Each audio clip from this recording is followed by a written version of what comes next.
મિર્ચી morning. કભી ખુશી કભી ગમનો એક સીન છે જેમાં રિતિક રોશન શાહરુખ ખાનના ઘરે પારકો બનીને ઓળખ છતી ન થઈ જાય એ રીતે રહેતો હોય છે. હળી મળી જાય છે. શાહરુખના દીકરાનું સ્કૂલ ફંક્શન છે, એમાં એ લોકો સાથે લઈ જાય છે એને, અને સ્કૂલવાળા પરિચય માંગે છે તો તરત જ કાજોલ એમ કહે છે કે હી ઇઝ ફેમિલી. આ સાંભળીને રિતિકની આંખોમાં જળજળિયા આવી જાય છે. મારો સવાલ આજે એ છે કે આપણા જીવનમાં એવા કેટલા લોકો છે જે ભલે આપણા રિલેટિવ નથી, લોહીની સગાઈ નથી, આમ છે પારકા, પણ લાગે પોતાના, ખૂબ અંગત. કેટલા લોકોના માટે તમે હકથી કહી શકો કે શી ઇઝ ફેમિલી.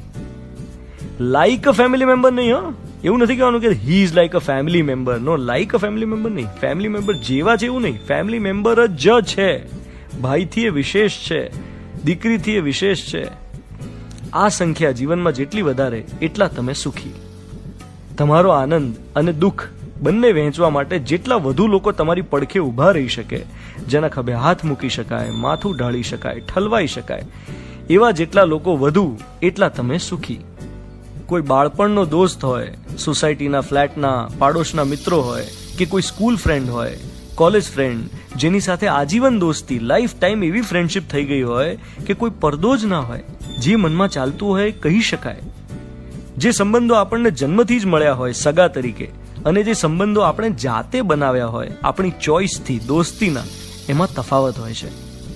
તમારી દીકરીના લગ્નમાં સૌથી વધુ કામ કરનાર તમારો દોસ્ત, તમારા ઘરમાં કોઈનું હોસ્પિટલાઇઝેશન હોય, એડમિટ કર્યા હોય, ત્યારે જેના ઘરેથી જમવાનું આવતું હોય કે રાત રોકાયા હોય, તમારી સાથે દોડા દોડી કરી હોય, એવા સંબંધો આપણી ખરી મૂડી છે. They are family. બીજું એક સરસ શબ્દ પ્રયોગ આપણે કરીએ છીએ કે આ અમારા ફેમિલી ડોક્ટર છે. દરેક કુટુંબને એક ફેમિલી ડોક્ટર હોય જે ઘરના બધા જ સભ્યોની નાડી ઓળખતા હોય, બધાના દરજ જાણતા હોય. એવા બીજા કેટલા પ્રોફેશન્સ છે જેની આગળ આ ફેમિલી શબ્દ લગાવી શકો તમે? કોઈ જ પડદો રાખ્યા વગર બધું જ શેરિંગ કરી શકો? અઘરું છે ને?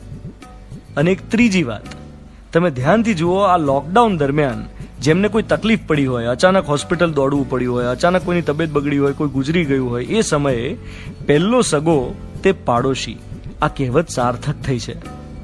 જેમને કોરોના થયો છે એમને કરિયાણું લાવવા માટે, દવા લાવવા માટે પાડોશી જ તો મદદ કરે છે. કેટલાય લોકોને ત્યાં અંતિમ વિધિ પાડોશીઓએ જ કરી છે લોકડાઉનમાં.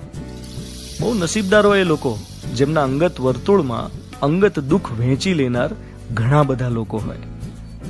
You are listening to Mirchi. હું છું ધ્વનિત, તમારી સાથે. Good morning my dear.